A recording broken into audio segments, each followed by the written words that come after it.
So, back in 2020, a single line, just one sentence in a United Nations report on the conflict in Libya sent this massive shockwave through the worlds of tech and defense.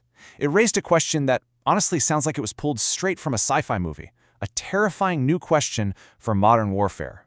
The report was talking about lethal autonomous weapon systems, drones programmed to attack targets without a human operator needing to be on the other end of a data link.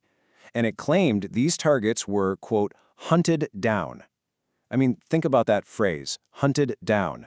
That implies a level of independent decision-making we usually reserve for, living things, not machines.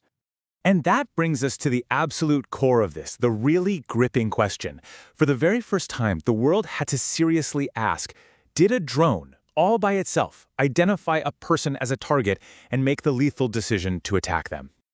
Okay, so to even begin to wrap our heads around that question, we have to understand the machine at the center of all this controversy, the Kargo 2.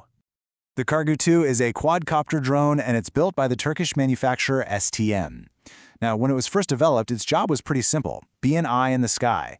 Fly ahead of troops, see what's over the next hill. A pretty standard recon tool. But then, its purpose evolved dramatically. Later versions were packed with explosives, which turned it from just a passive observer into an active weapon. It became what's known as a loitering munition, or, more bluntly, a kamikaze drone, designed specifically for precision strikes on individual human targets.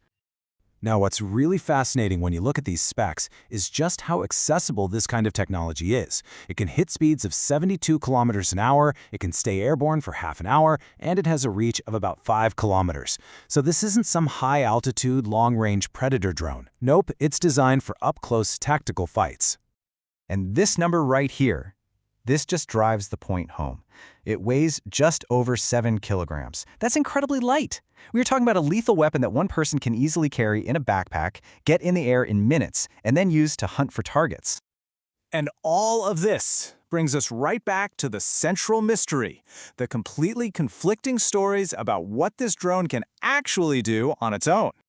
Okay, so this is where the story gets really complicated. Just look at the contrast here. Before the whole incident in Libya, the manufacturer's marketing materials were advertising autonomous and precise hit capabilities.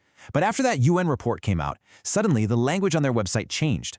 Now they stress a man-in-the-loop principle. And that's a really critical term. It means a human operator has to make the final kill decision.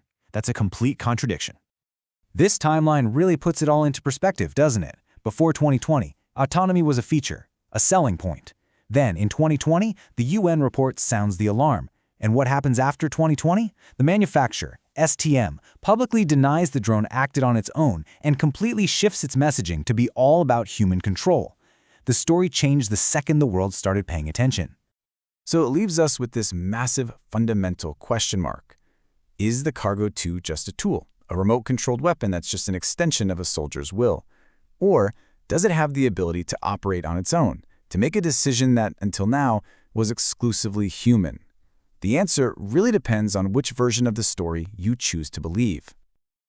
This single incident with the Kargo 2, it's bigger than just one drone.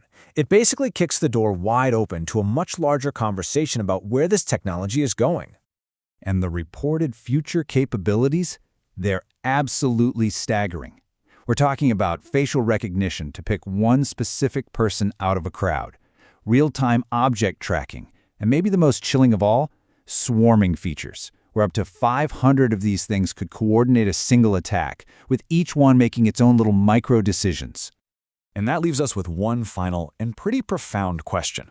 When a single drone attacks, you can at least try to trace responsibility back to an operator or a commander.